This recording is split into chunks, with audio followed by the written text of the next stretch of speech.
Joining us on the line is Cully Stimson. He's Senior Legal Fellow at the Heritage Foundation, JAG Reservist in the Navy, and former Deputy Assistant Secretary of Defense for Detainee Affairs under President George W. Bush. He's joining us on the line to discuss this breaking story that a Saudi military trainee who killed 3 U.S. sailors and wounded several others in a terror attack last year on a military base in Pensacola, Florida, was a longtime associate of al-Qaeda. He had been communicating with operatives from al-Qaeda as recently as the night before the shooting. That was announced by the DOJ and the FBI on Monday. Cully, welcome to the program.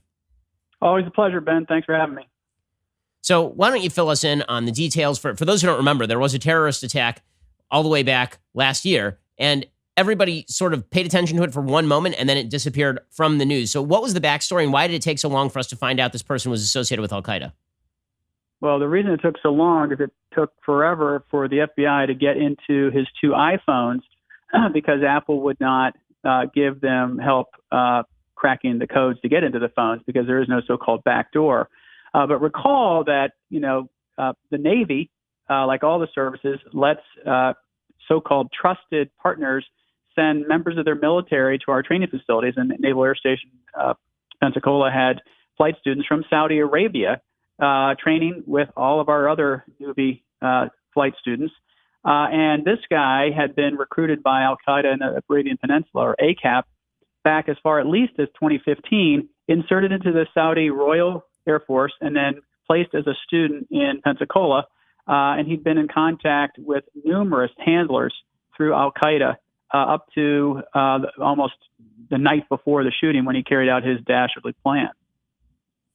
So what has the American response to the Saudi government been on all of this? Because obviously the U.S. is in a very delicate position when it comes to the Middle East. The Iranian government is obviously wildly opposed both to the United States and Saudi Arabia. They're also wildly opposed to the existence of the State of Israel. They're the world's leading sponsor of terrorism is the Iranian government. The Saudi government is not exactly foreign to terrorism. Obviously, many of the hijackers, most of the hijackers on 9/11 were Saudi. The Saudi royal family has had ties to terrorism before. So what is the United States, what would you recommend in terms of the U.S. policy with regard to Saudi Arabia, and how should we be treating the Saudi royal family? Well, this is part of an ongoing conversation and dispute we've had with Saudi Arabia going back well before 9/11. As you mentioned, 15 of the 19 hijackers of 9/11 were Saudis. One third of the detainees we had at Guantanamo Bay were Saudi. When we started sending detainees back from Guantanamo and Iraq and Afghanistan who were Saudis to Saudi Arabia, they put them through a so-called religious re-education program. Some of them it worked for, some it didn't. They've had a de-radicalization program for years predating 9/11. So they have a problem with terrorism. And we don't know what the conversations have been either during the investigation or since the unveiling of the connections this guy had to ACAP, nor do we know publicly what vetting procedures the Saudi Royal Air Force had in place and have changed since they found out the connection this guy had with al-Qaeda. And I think that's important information to know sooner or later. So the U.S. obviously banned, after this happened, Saudi students from going to American flight schools if they were associated with the Saudi military. Is that still on the books? Are you aware? And what is the American policy with regards to cooperation with the Saudi military? Well, Secretary of Defense Esper properly cut that off quickly and then launched a series of investigations into what the vetting procedures are. Obviously, we have trusted partners like the Brits, like the French, like the Canadians, like the Australians, where we train with them all the time. And it's really important to do that, Ben, because having served for 27 years and served overseas, you want to have trusted partners so that when you put coalitions together and go to war, you know who they are and how they train, and they know how you train. But I know Secretary Esper has put a halt to the Saudi program for now, and I think until and unless he is confident that the vetting procedures are watertight, you're not going to see training programs like that in the near future.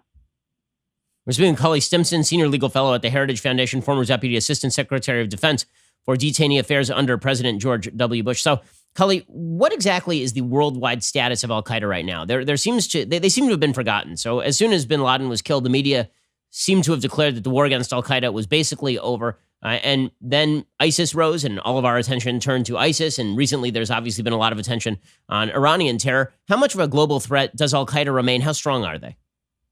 Well, I think that the fact that this guy existed and was successful, unfortunately, shows that al-Qaeda is, at least in the Arabian Peninsula, is still on the march. And people tend to forget, but let me remind everybody that ISIS was an offshoot of al-Qaeda, and it grew out of them in 2012. And al-Qaeda has been degraded in Afghanistan, been degraded in Iraq, obviously, has moved to other countries where there are less formal rules and they can exploit weak governments. But they haven't gone away, and we haven't defeated them. And I doubt in my lifetime or even your lifetime, Ben, you're a little bit younger than me, they're going to go away. They're going to morph. They're going to change. They may change their name. They may have offshoots. But that radical jihad ideology is not going to go away anytime soon. So what exactly, I've mentioned our policy with regard to the Saudi government. The Trump administration has been very close to the new Saudi government.